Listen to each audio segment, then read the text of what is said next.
কুয়ালালামপুরে একটি গ্যাস পাইপলাইনে ছিদ্র হয়ে ভয়াবহ অগ্নিকাণ্ডের ঘটনা ঘটেছে।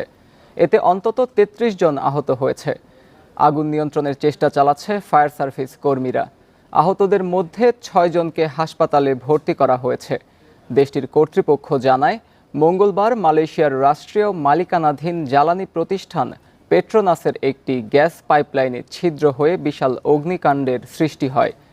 বান্ডেল থাকলে প্রতি সেনমানিতে টাকা বাঁচবে। বিকাশ সেনমানি বান্ডেল কিনে জিতুন প্রতি লেনদেনে। মুহূর্তেই সেই আগুন নিকটস্থ ভবনগুলোতে ছড়িয়ে পড়ে।